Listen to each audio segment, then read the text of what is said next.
Are you excited or curious about the future? Does your job depend on it? Futurized goes beneath the trends, tracking the underlying forces of disruption in tech, policy, business models, social dynamics, and the environment. I am Trond Undheim, futurist, author, and serial entrepreneur, originally from Norway, now based outside of Boston. I'm the co-founder of Yegi, the discovery engine, with background from MIT Startup Exchange, MIT Sloan School of Management, WPP, Oracle, and the EU. I'm passionate about the societal impact of deep tech, such as AI, blockchain, IoT, life science, and robotics. Intrigued yet? Go to futurized.co to subscribe and listen in. On the show, I interview smart people with a soul, founders, authors, and executives. Futurized, a bi-weekly show preparing you to deal with disruption. Sydney, I'm so happy to have you here with us today on Futurized.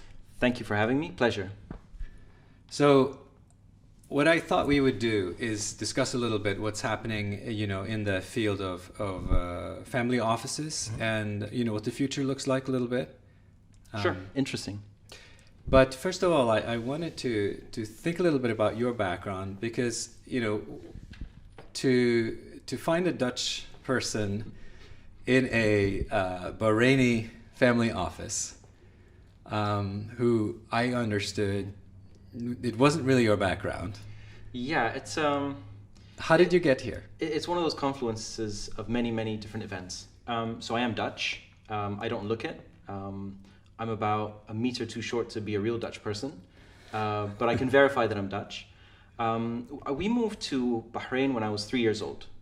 My dad found a job there, not in the oil and gas business, oddly enough, but in the flowers business, because at that time, the hotels and the airlines were just starting to boom in this area, and they wanted to have fresh cut flowers everywhere and beautiful gardens and things like that. So my dad came here to actually help build up a network, import flowers from Holland, because that's what we're very well known for. So I grew up in Bahrain, and I stayed there until I was 17. Then I moved back to Holland. I never went to university, unfortunately, because I didn't really speak Dutch.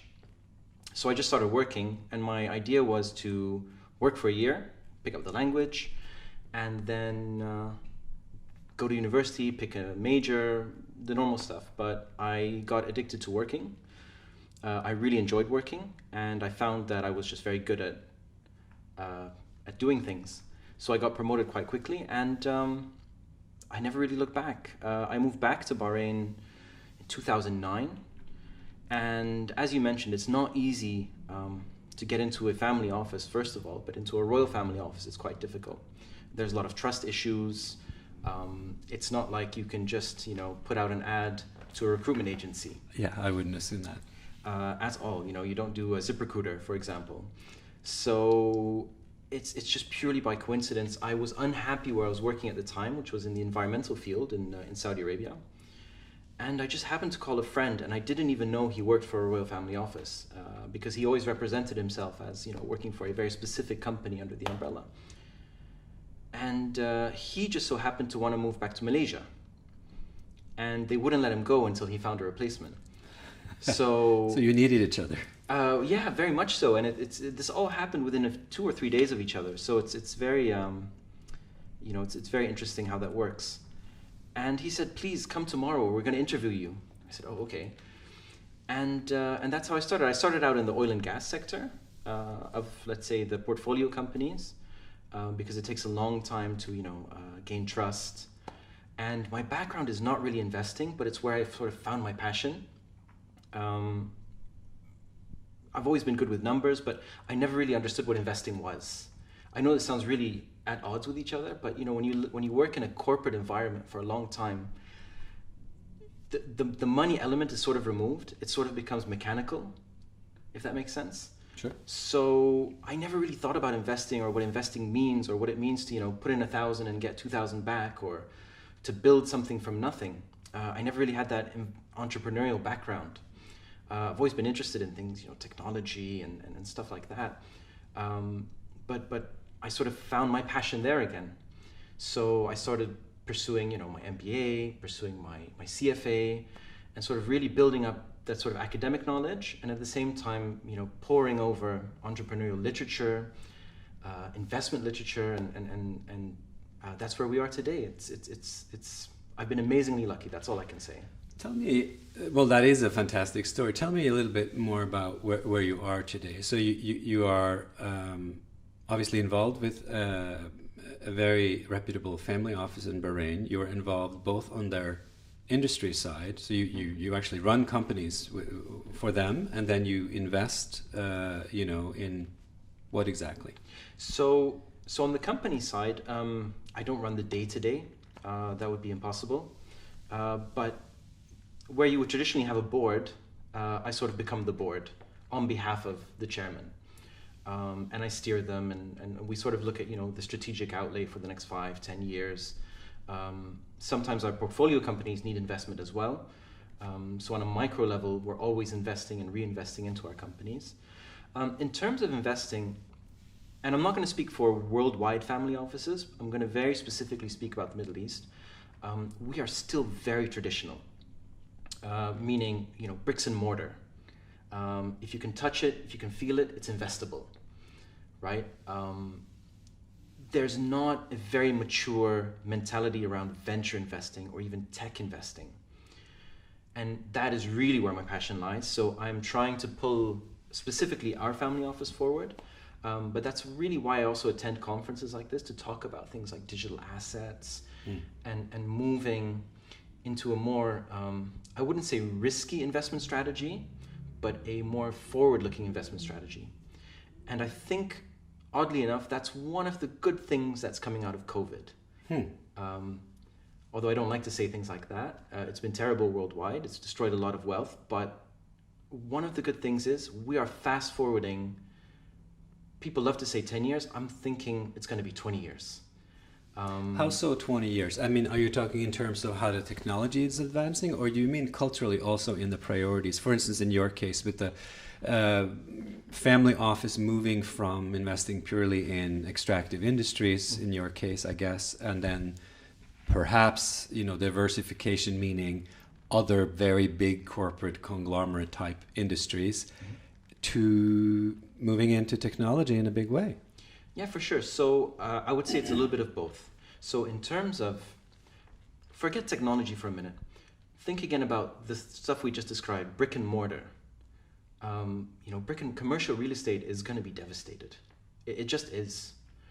There will always be a place for commercial real estate, but the sprawling malls, and especially you've been here now in Dubai for probably a few days. Yeah. So how many malls have you seen? Well, many. I just haven't been inside them. Yeah, exactly. Yeah. There's lots and lots of malls, which traditionally has been fine. Yeah. People love to go out shopping. But I think that has pretty much forever changed. You'll still go out to have fun. They will be entertainment destinations. But these sort of sprawling retail gargantuan buildings with endless shops, right, I don't think they're going to survive. Well, it's going to be hard to, if you're going to actually operate them in some safe way, right? You need to completely retrofit them or build new ones that are, if we are living with this virus. It's not even, but it's maybe culturally, you're saying? I don't even specifically mean the virus. So, and I'm going to speak anecdotally first, which is my wife has never ordered as much online as she has now. And she's loving it. She doesn't want to ever go into a shop again, right? So it is sort of a cultural shift.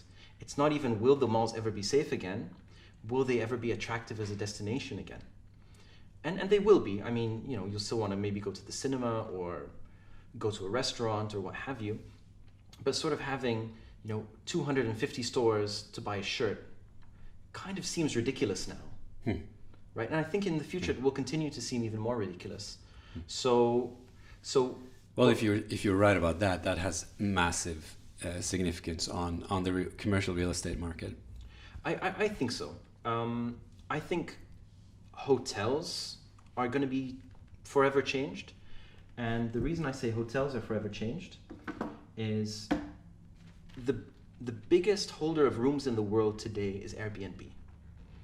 And I don't know if you've ever used an Airbnb. Sure. But even before this whole COVID crisis, I was addicted to Airbnbs. The only reason I'm in a hotel today is because someone else is paying for it. If it were up to me, I would just take an Airbnb. And I think that sort of that unique experience you get with an Airbnb, which makes sure that you're safe, you have a safe environment for your family. I think people are going to get addicted to that. And I think there's also less people involved, right? So it's true. You're always going to be in someone else's place, and you don't know fully exactly what's happened, in terms of cleaning of that place. But with better, services there, at least you're not in, again, like a mall-like environment with many more people. I believe what Airbnb will do ultimately is they will create a badge, which is, if you as an operator can sort of guarantee that, X, Y, Z steps were done, you'll get, the ultimate cleanliness badge or sterilization badge or whatever it may be. And people want to be certified. Yeah. And I think Airbnb has been smart enough to sort of see those trends. They've made super hosts, they've done super experiences and things like that. They're smart enough to realize that this is an opportunity. So you are seeing a lot of advantages business-wise in terms of kind of ushering us into a new time. But if you look at family offices, isn't it true that for a little while now, at least the more forward-thinking people, including some who come to this summit, have been discussing investing in other things than real estate and extractive industries for some years, but maybe not for long? So I've heard a lot of talk as well. I've seen very little actual investing, right? I truly think that's going to change. I think we have literally reached an inflection point. And I see that in all kinds of industries, even just in the car industries, right? We've literally just reached an inflection point. And I think you're definitely going to see much more investing into these alternative asset classes as the real estate goes barren, as the flats are empty, as the malls are empty, as office spaces disappear. But if these investment strategies are going to change, won't the entire approach to investing also have to change? Because speaking as someone who is involved in startup investments and startup partnerships, even just on the corporate side, it has taken corporate investors, I would say, around about a decade to fully to start to understand startups, right? Even corporates, and we're not, family offices is kind of once removed, right? Sure. Corporates, it took them a decade to really understand the logic of startups and how do you invest in one, why are you investing in one, even during or how do you get value out of it, right? Which is partnerships and stuff like that. How is that? And even how do you get access? I think you and I had a little discussion on the phone about deal flow, and you said deal flow is like water. Now I wanted to challenge you on that, because if deal flow is like water, that's fine, but water's water, but deals are different. So Sure. Surely you don't have access to every deal. You have access to enough deals, perhaps. Sure. But in technology, if you're not in the right deal, you don't get the right alpha. Sure. So that's a lot of questions. Yeah, I know. So I'm going to take them one by one. First of all, I'd say actually corporations are probably at a disadvantage to family offices because their time horizons are way shorter. Right. The only mentality shift that has to change in family office, in my opinion, is you have to stop seeing your assets as sort of fixed income, right? You have to shift it from thinking about bonds and moving it more to equity side. Yeah. So if you have a building, you start to think of it like a fixed income. I invest X and I'll get Z per month. It's 10%, 20%, whatever the calculation may be. Startup investing is completely different. And I would say if you are not committed to it, go invest in a fund that is specialized in it. Go invest in a venture fund. Go invest in 10 venture funds, right? Because you definitely will not be able to find one unique startup, invest in it once, and have it have that 10,000 times outcome. It just doesn't exist. Yeah. The only way to do it is to invest in 1,000 companies and see 990 of them just fail. But do you see family offices going into venture funds in a bigger way than before? Yeah, like absolutely. Percentage-wise of portfolio, how much do you think a reasonable exposure is these days, or now, should be now, going forward? It really depends on the size of your office, risk appetite, existing portfolio. Safely, I would say 10%. put 10% into venture. How does that match with other asset classes? Right now, like real estate, what is over 50? Definitely over 50. Yeah. For most family maybe offices even here, 75. probably, because most family offices probably got rich because of real estate. Yeah. Right. So it'll make up a huge portion of their portfolio. If not, then oil and gas. Right. And then from oil and gas into real estate. You know, they sort of feed off each other. But I think 10% would be a good amount. It's enough to be interesting, and then your team can be educated and sort of start to get a feel for it. Because if you're not invested in it, you don't really pay attention to it. You know, I mean, I look at a lot of startups, but I don't look at much as the startups as the ones I've invested in. Sure. Those I follow religiously. So you have to have your feet in the water. You have to have skin in the game. You can't just sit on the sidelines and say, we're going to do it, we're going to do it, we're going to do it. Just do it. It's difficult to get even into certain venture funds because, the really good ones, it's like a private club. It's not they get very oversubscribed. easy. They get oversubscribed very easily. Even when they do shoot-off funds or second funds or third funds, there's plenty of cash in the world. So I think that answers the first part of your question. Now, the second part of your question is where you challenged me on sort of the deal flow and getting access to deal flow. Yeah. Now, I agree with you. Not all deal flow is the same, 100%. And the only way to get really the best of the best of the best deal flow is to really be with a very good venture person, because they get to see, they get first look. Or to be partnered with a good accelerator or with a good seed stage company. Like, for example, we invest with, do you know Jason Calacanis? So we invest into his funds, and he gets all the best deal flow. And therefore, we get the best deal flow. Although I'm sure he gets even better deal flow that he doesn't share with everybody. Yeah. But so there's ways of getting deal flow. You don't necessarily have to be in Silicon Valley. And in a way, it's actually a little bit advantageous because you miss a lot of the garbage as well. Because you have to admit, there are a lot of startups which are just a waste of time. For sure. Do you ever collaborate directly with corporates? Yeah, I'm part of a corporate environment called Global Corporate Venturing that has similar to this. Have annual meetings and stuff, and there's a community of corporate investors. Do you see that family offices and corporates could have something in common when it comes to looking at deals or collaborating? Absolutely. I mean, in the end, everybody's objectives are more or less the same. We want to put X in, and we want to triple or quadruple that, hopefully. So as long as those are aligned, there's always a way to work together. The only difference I would say with corporates is, with corporates there's much more of a quarter-to-quarter mandate, which is difficult in the startup world and in the venture world. I mean, Yeah. You literally cannot judge a company that has potential exponential growth on a quarter-to-quarter basis. It's just not possible. If you shift the order of magnitude by just one, your whole next 3 quarters are messed up.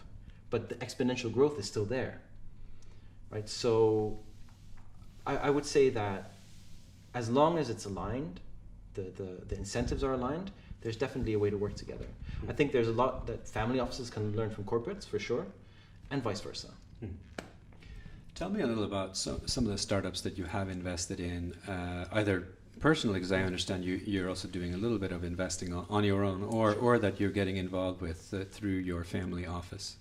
One of my favorite ones right now, and that's just because they secured another round of funding, is Fluent Forever, which is, I would say, a much better version of Duolingo, which has been, honestly, I invested in it before COVID, but it's been helped a lot by COVID.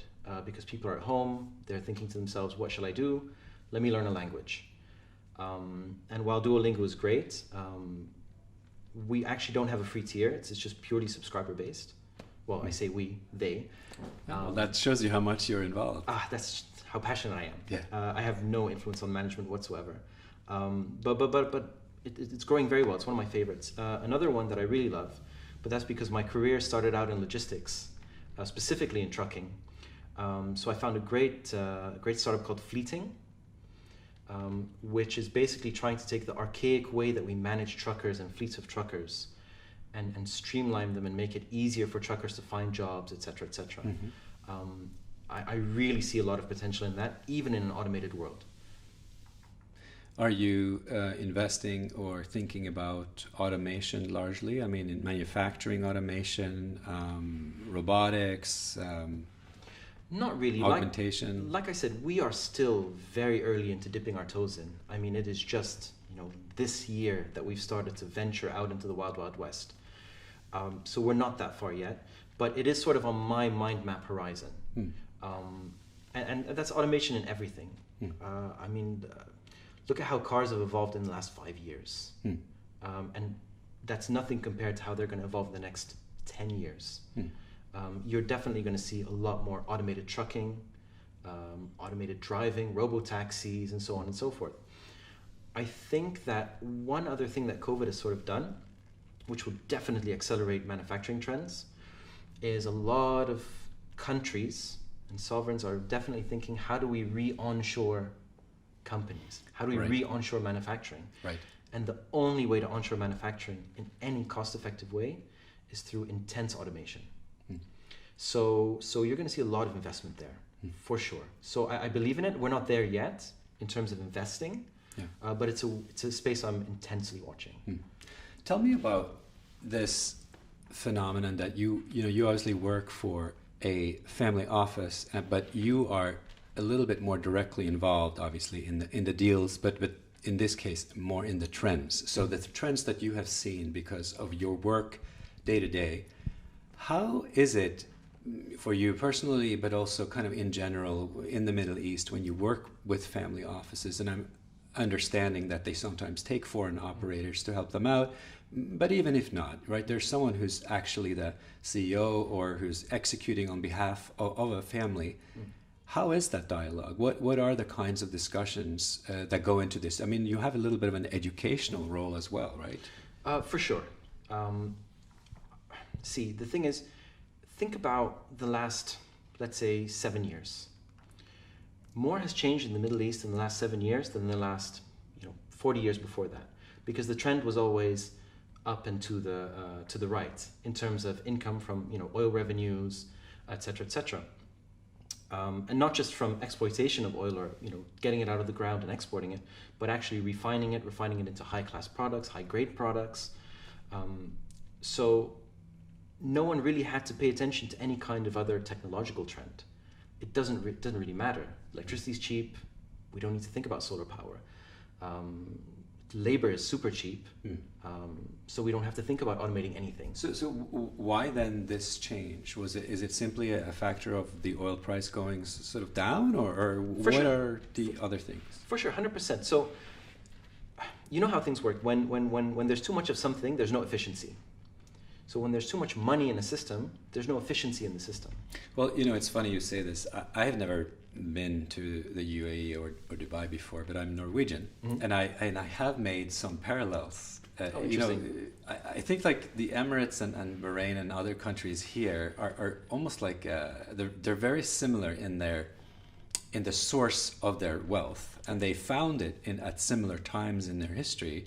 Maybe here, obviously a little earlier, but it has had a transformative effect, but in different ways, right? And in Norway, not so much of the money has gone into actually, like it has in Dubai, and I don't know so much about Bahrain. You tell me about the changes that are happening now. But I was sort of making the reflection that Dubai is kind of like a city of the future. Almost kind of also kind of like capital gone unhinged, saying we're going to spend this and we're going to kind of make the future. Norway isn't quite there, right? They put it into a fund, thinking a rainy day fund, and now it's raining, right? COVID and 100%. Other things, and we're getting it back because guess what country can afford to vaccinate the population for free? Yeah, that's Norway. So, and I'm assuming some of the Emirates will apply similar policies. But it is interesting that you made me think of it. When you've had one resource for 30 years or more. Bahrain has had it since the 30s. Right. But I mean, in those days, oil didn't really have many uses. It was just bunkering and, a little bit of trains, a little bit of cars, tanks. That's it really. I would say, it's very interesting. Bahrain was actually You won't believe it. Bahrain was actually the most advanced country in the whole Middle East up until about the late 80s. So what happened? Well, so we were the first to discover oil. We were the first country to have air conditioning. First country to have schools, free healthcare, and so on and so forth. The challenge is, I mean, that never really went away. We still have that sort of wealth. Everyone else just became much richer, as tends to happen. At some point, we were the center of banking in the Middle East, which is a confluence of two events. One is the war in Lebanon, which caused all the banks, because that used to be the heart of banking in the Middle East, caused all the banks to look for a new home, as it were. So Bahrain welcomed them with open arms because we had a very liberal policy. And like I said, everyone else sort of grew around us, but it used to be that the leaders would send their kids to Bahrain to be educated from Saudi or from Emirates or from Oman even. So it's like you say, it's very interesting what happens when you get a lot of resources suddenly. The only thing I would say that's probably different with Norway as well is we don't have taxes. That is kind of different. That is kind of different. Where are you guys at now? Embarrassingly. There's a high number. But how does that even work? What do you mean? Well, there's no taxes, but how does the government run? So the government budgets are just made up of income from oil and gas. Right. So they own the oil and gas assets. Right. I mean, they're run like a private company, Yeah. but the owner is the government. So it comes into the government budget. Right. That's why. So so I see what you're saying, because in Norway the taxes are used to run the country, Yeah. and the oil revenue goes into a fund. Exactly. And there's a very, very small amount of the revenue that can be used for day to day, and that's regulated. And this was a big debate, obviously, at some point. I think maybe a very smart investment. Well, we'll see. Here's the smart part of what Norway did. So at some point, the governments here started running on budgets of $90 oil, $120 oil, crazy numbers. Yeah. And that's not to say that when the oil is pulled from the ground, it's not profitable. At $2, Saudi is still profitable. It just means that they can't balance the government budget. Right. So that means you have to start cutting costs in housing, medical, salaries, and so on and so forth. So I would say that probably what you've done is very wise. Put it all aside. And to be honest, 2018, 2019 was sort of the years that the sovereign wealth funds here started to really flex their muscles. Yeah. Mubadala, which is the sovereign wealth fund of Abu Dhabi, actually has a really good venture arm. And they invest into a lot of different kinds of companies. Even PIF, which is the Public Investment Fund in Saudi Arabia, I mean, we don't know for sure how much it is, but I would estimate they probably have around about $1 trillion at their disposal for investing in the country and outside the country. Yeah. So probably we're going to start following more the Norway model than you following our model, I would say. Interesting. So tell me a little bit about how you see the region operating, because to outsiders it's slightly opaque. Obviously, you'd have to study each country in the Middle East separately, because Sure. you're kind of your own logic. Mm-hmm. How is it that it seems to me as an outsider that this trend that you're talking about is largely happening across the Middle East? This idea that we are going to diversify. Is it sort of for the same reason that you just outlined with Bahrain? It's purely so because the logic in all these economies, it sort of works the same way. 100%. And that's, again, if you have lots of money coming from a single source, you don't need to think about diversification.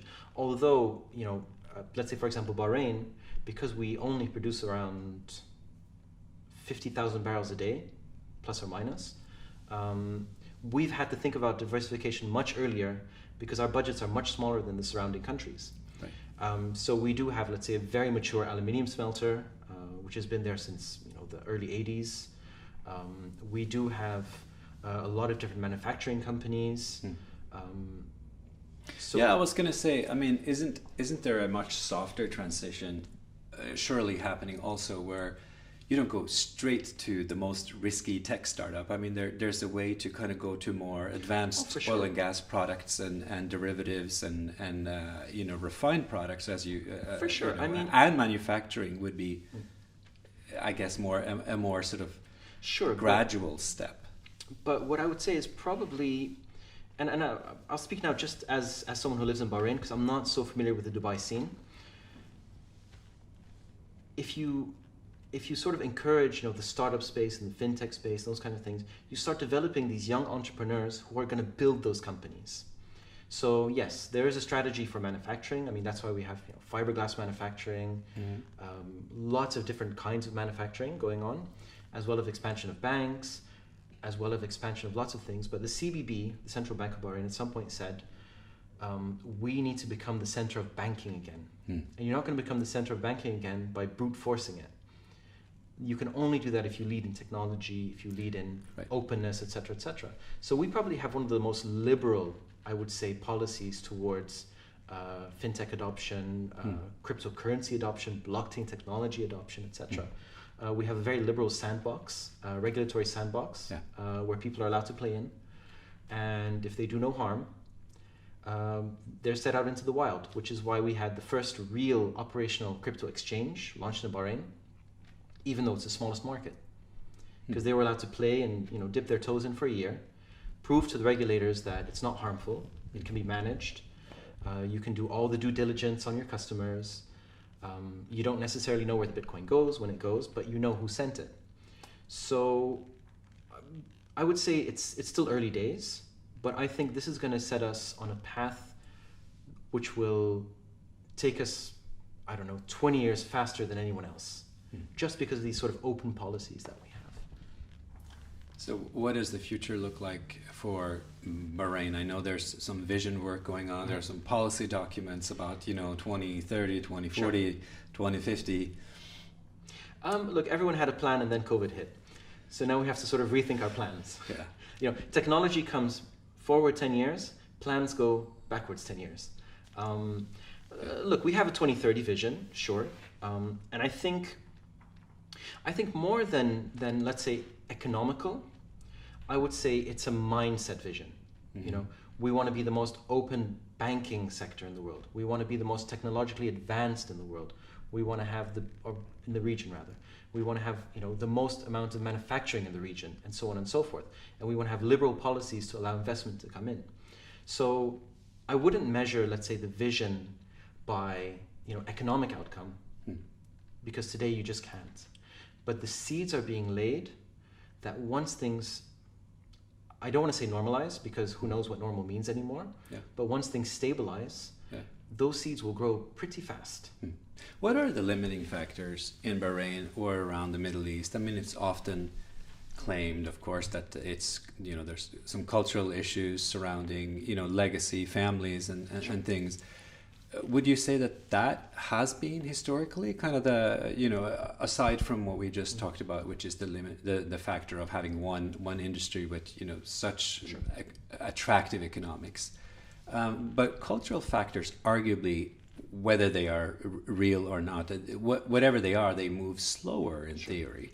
What is it is it just that the incentives have changed and become so much more attractive that people realize, you know, it's a trade-off, but we're going to adapt, and on balance, even if our culture might have to adapt a little bit, even towards more openness or, you know, less hierarchical. A lot of these structures that are part of traditional cultures and society,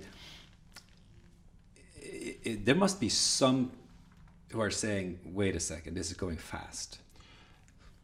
Not that I hear of, to be honest with you. So probably within individual family offices, you're always going to have a tension. Yeah. There's always a tension. There's a tension between the grandfather, the father, the mother, the kids, the cousins. There's always going to be a tension. Especially, you know, think about it from this perspective. You have, you know, guys that started businesses in the 40s. They are now very old. Never went to university, never went to high school. They just started working when they were, you know, 10 years old. Yeah. And yet their grandkids, you know, undergrad from Harvard, grad from MIT, and so on and so forth. Yeah. So there's going to be a huge tension because the difference between those two cultures within the family is huge. How do those tensions get resolved? I mean, is it essentially just everybody flexes a little? Because surely, you come back from Harvard and you have all these visionary ideas. You can't really just implement them, day one. How does that dynamic work?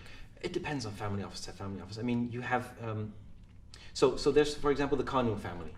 Kanu family is probably arguably the wealthiest family, a merchant family in the Middle East. And they're based in Bahrain. Their family office, you can't even really call it a family office anymore. It's a family corporation. Mm-hmm.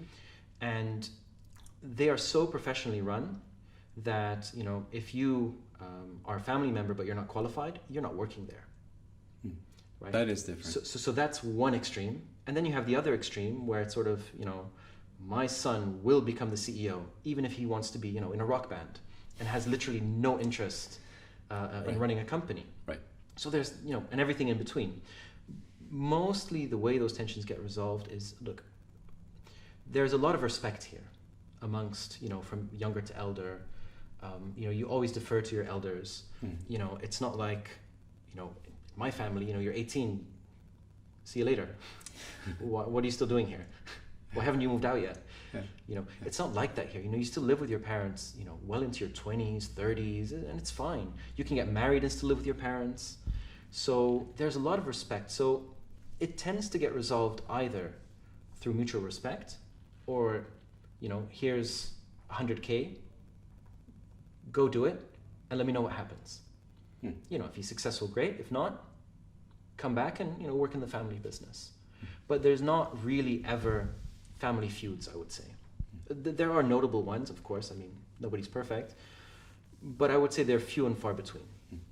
What about collaboration across families and emirates and, this happens. Yeah. We're going to have to live with it, I think. Cut. Yeah. Why don't we do that? It's very annoying. Keep talking. Does your card not have to go in the thing? No, it's not the card. It's So there's motion sensors? Yeah, I tried to ask them about this, but no one was able to address the question. So interesting. We will find out. All right.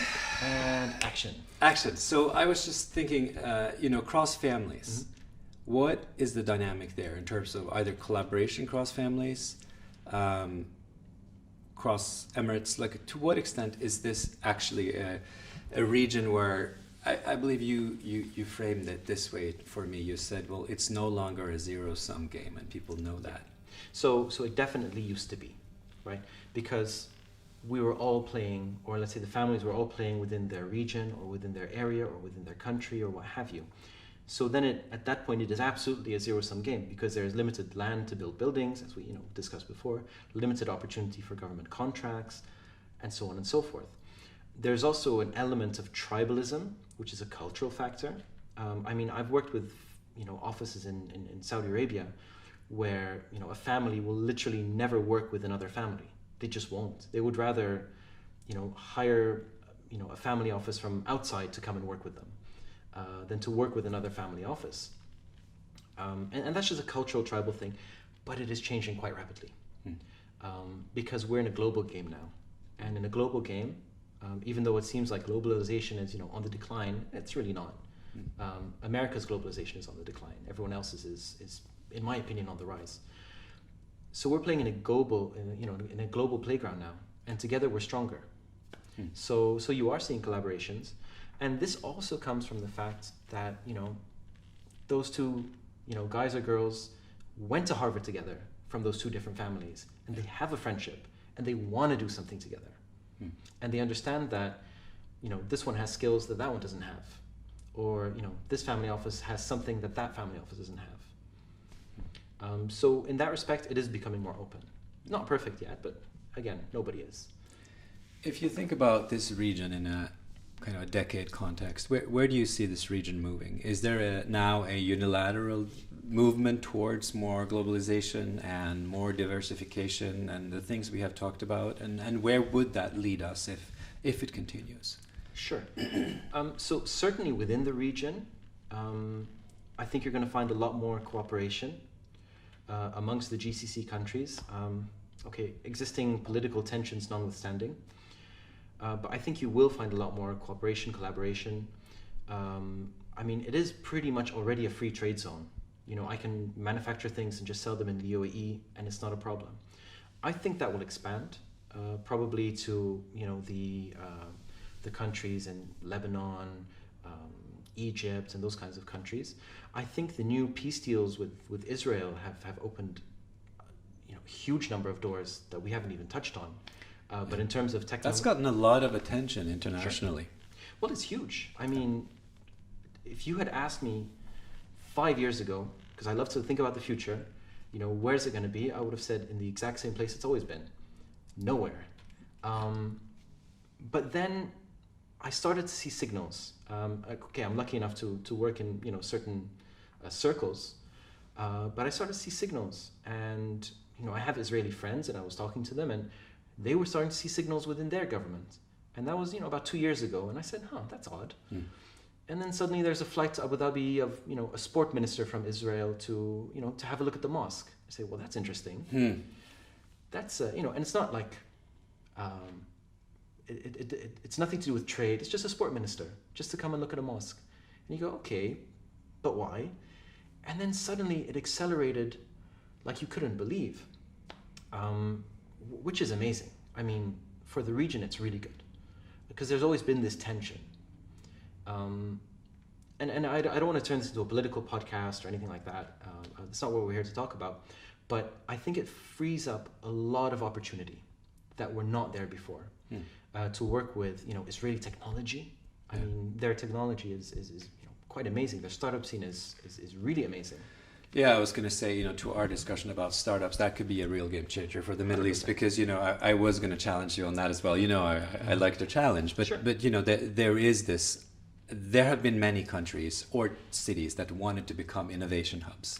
And I've studied most of them, and, you know, they all succeed in their own way, but they never succeed the way they thought they would succeed. You know, very rarely, because you have to learn that you need to do the game your own way, and then you have to stimulate those founders, and they will kind of do, again, they will make their own companies, and it won't be, you can't sit down and programmatically say 100%. But that's why it's a policy oriented and not, see, because it's a whole ecosystem, right?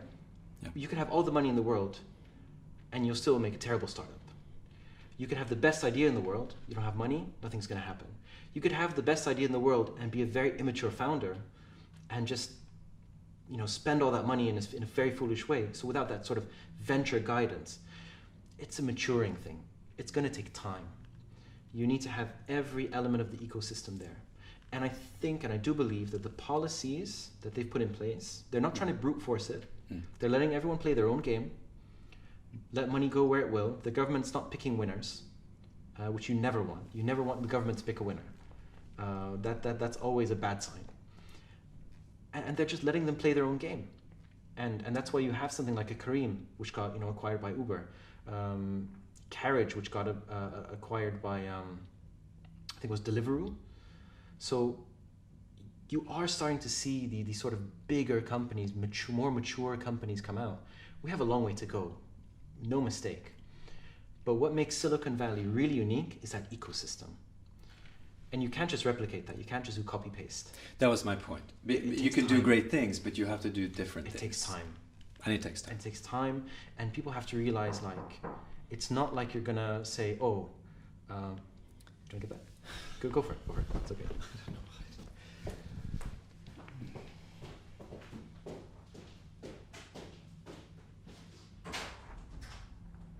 Yeah, I'm gonna need a little time.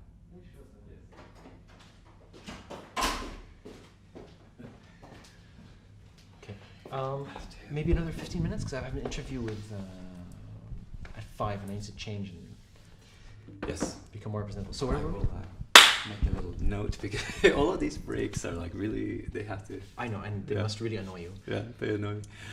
That's perfect. Yeah, so you know, to continue on that point, as we're looking to the future, building innovation, an ecosystem of innovation throughout the Middle East, and indeed perhaps in every city in the Middle East in a different way.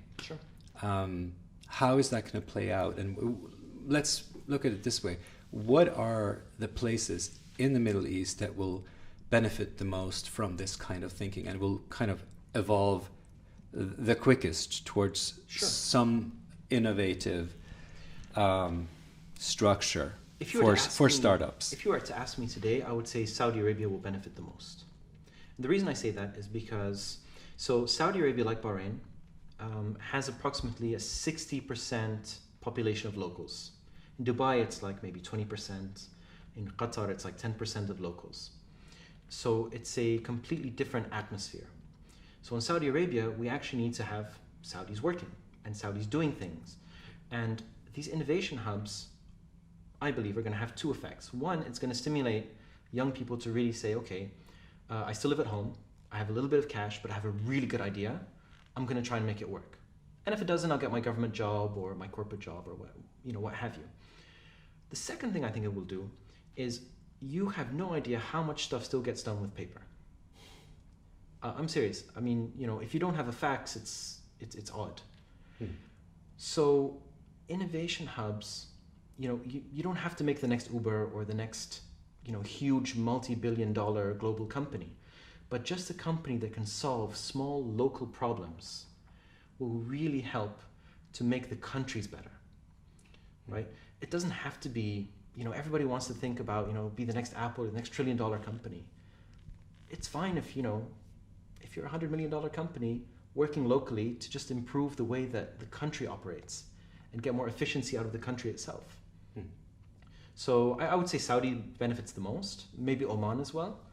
But in the end, all of them do. And any country that has an innovation center and an innovation mindset, and that doesn't just, tax startups into oblivion. A friend of mine was telling me the worst place he's ever had a startup is France. He says, great people, wonderful people. But I had a startup of 3 people, 3 employees. One was a rotten apple. I couldn't fire him. It created such an amount of tension in the company that I just had to close it, right? So you have to stimulate these kind of small companies to come up with new ideas, to get, in the case of France, maybe the next Renault or the next huge industry out of France. And the same thing is with the local businesses here. You have to stimulate it. You have to build legislation and incentives. And people have to see the examples too, right? So Kareem does help, but they were acquired. So again, there need to be companies that become their own powerhouses, and that can then spill over and inspire a lot of others. You've talked a good game for Bahrain. You've kind of talked them up in sort of saying that could be one of the I'm not sponsored, centers. by the way. I'm not. No, I understand that. What are some of the other places that will benefit the most? I mean, Dubai arguably already has, or at least before the last few years, was kind of the one in the lead in the sense that they had embraced a lot of these cosmopolitan tendencies, both in culture, commerce and innovation, arguably. But now you're saying this process is going to start happening and maybe mushrooming a little bit across the Middle East. What are some other cities in particular you think where you see, similar to the US, there's not just Silicon Valley anymore, right? There's kind of 5, 6, 7, 8 very powerful innovation ecosystems, be it Austin, Boston, New York, Chicago, and then even now Southern California really blossoming, then of course around Microsoft Seattle area. It's difficult to say. So for example, if I were to say Bahrain, we just have one city. Saudi Arabia has 3 cities. Dubai is a city. So it's hard to say because the center of everything that's happening is literally in the places that we just mentioned. But the United Arab Emirates is not just Dubai. There's also Abu Dhabi. There's also Sharjah, Al Ain, those kind of places. I think what Saudi Arabia is trying to do, I don't know if you've heard of NEOM, but it's the city of the future. I have. Have you had any involvement with that, or are you tracking it? I'm tracking it very, very loosely.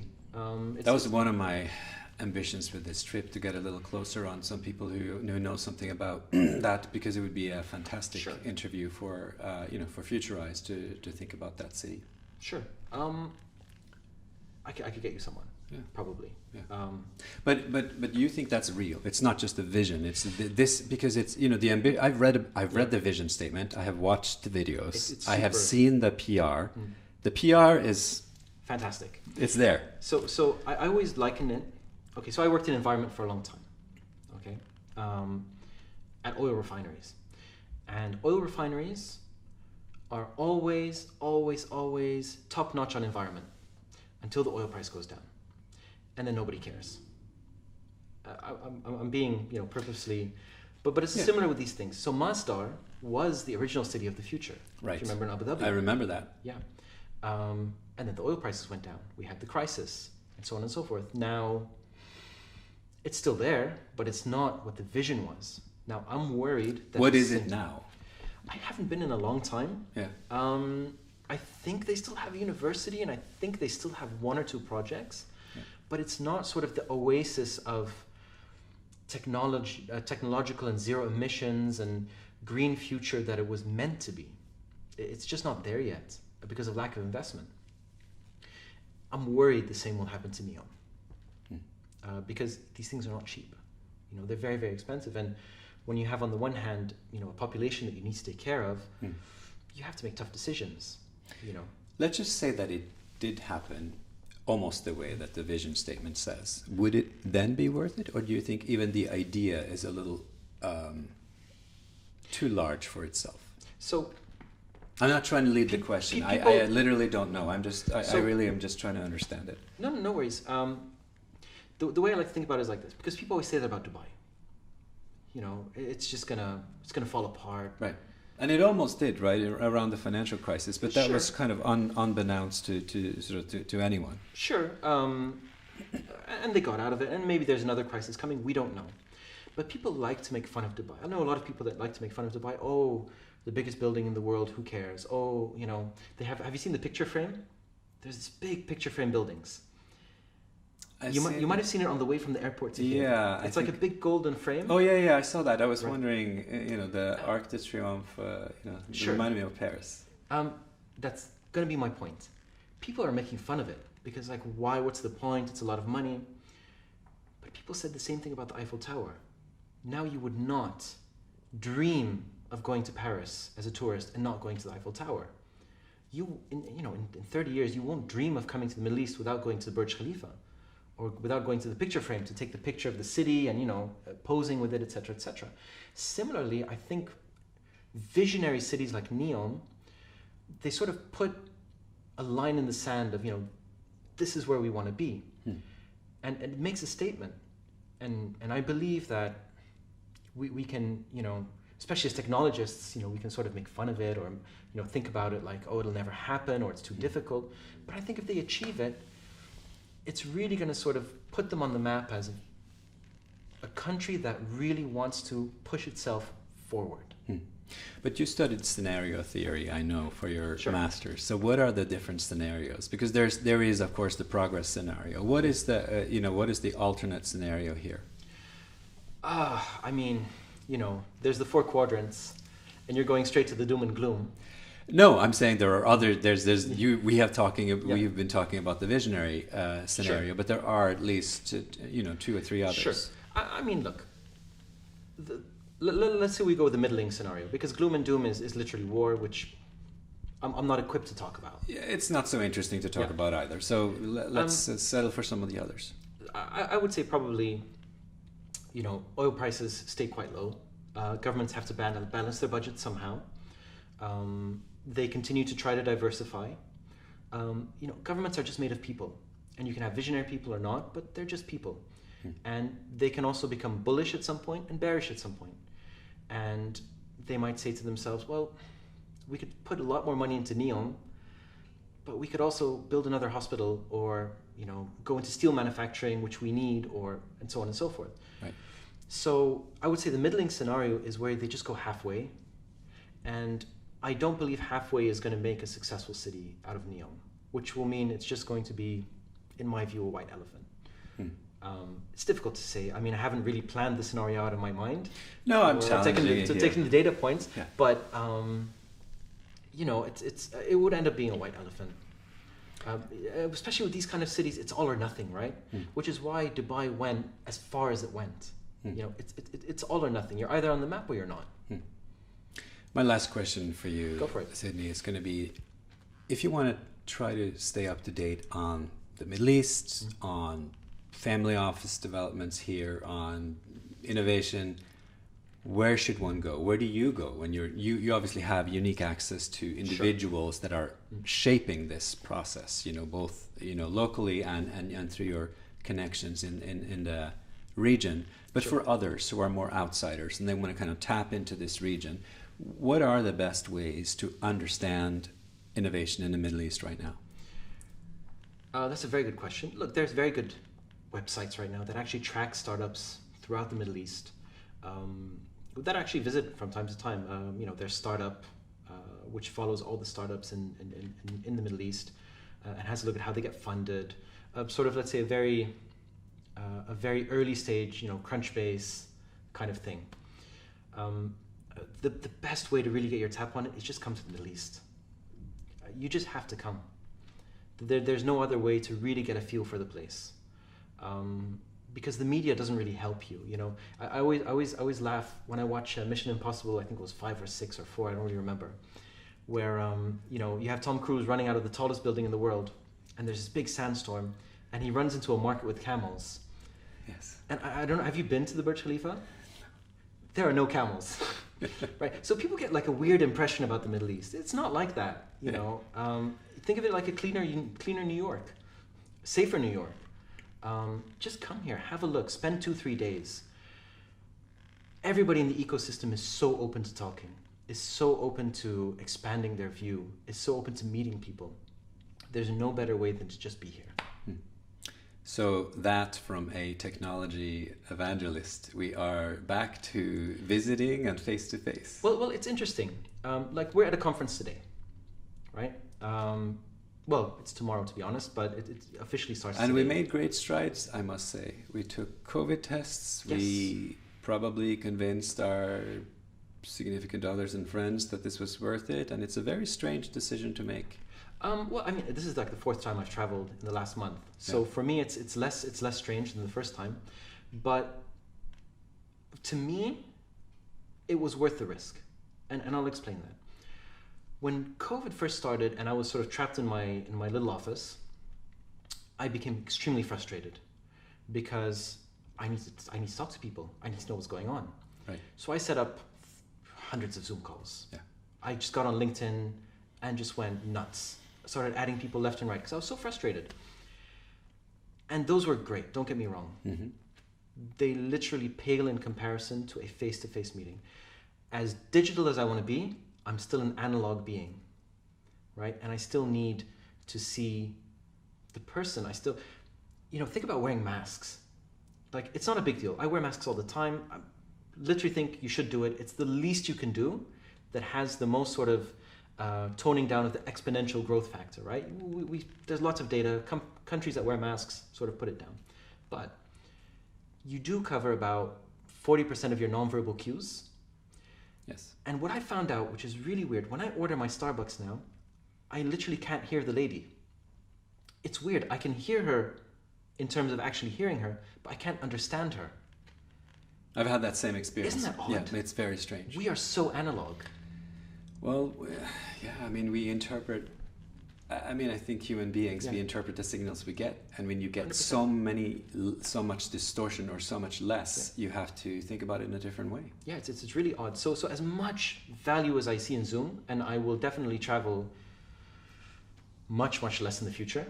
I mean, I signed, you know, a $200 million agreement over Zoom with a company that I ever met, which was great. But to me, that's an outlier. Yeah. So I will travel much less, but I still see the need to meet people, to engage them.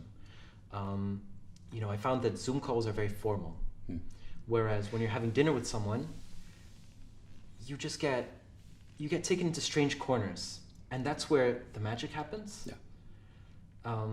So it's not just with new people that you'd like to meet them face to face, also with people getting to know them better. Yeah, for sure, for sure. There's just something very magical about being with someone. Yeah. There's just something very, it's really where the creativity happens, right? That's why I'm not so convinced that we're in a zero office world. We're definitely still in a sort of officey world, much less probably. Yeah. But we still need to see each other. So the office won't die. Cities won't die. Cities will never die. No, cities will. I mean, people who say New York will die are just really not thinking right. It will not die. Maybe the old people will move out. Maybe worried people will move out. Young people It'll be will a move rebirth more than a 100%. 100%. Who doesn't want to go live in New York when you're 19 years old? So does that mean real estate will come back too? It's hard to say. Yeah. It's really hard to say. It's going to fluctuate. And again, whatever happens, whenever there's sort of this real estate problem, what happens?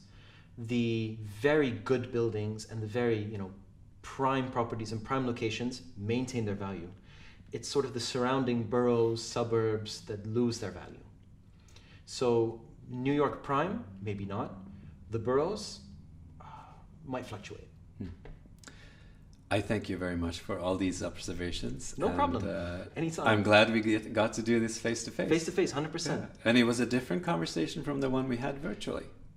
Honestly, yes. Yeah. I can't explain. Well, I can explain it, but it's just we are just very analog. Yeah. Who says it? Elon Musk said we're just meat bags, and the AI is going to wonder what these meat bags want. We're just analog meat bags, trying to live in a digital world. Right. Well, I like meat bags in that. Yeah. At the end of the day, yes. Yeah. At the end 100%. Of the day. All right. Well, thank you so much, Trond, for having me. Yes. Appreciate it. Take care. Take care.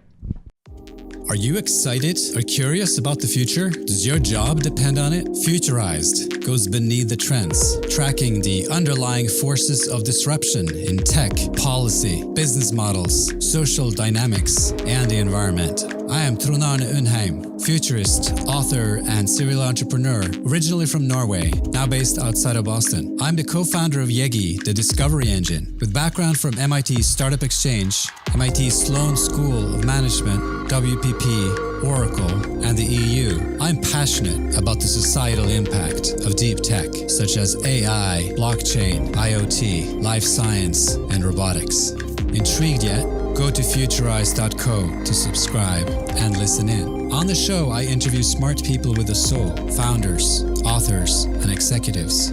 Futurized, a bi-weekly show preparing you to deal with disruption. If you like the topic of investing, you may enjoy other similar episodes of Futurized, such as episode 5 on distributed finance, episode 15 on the future of pre-seed investing, episode 44 on the future of open finance, or episode 50 on the future of corporate venturing. If you enjoy the topic of the Middle East, you may enjoy other similar episodes of Futurized, such as episode 64 on startup mentoring in UAE, episode 62 on financial megatrends in the Middle East, or episode 61 on Arabian tech. Futurized, preparing you to deal with disruption.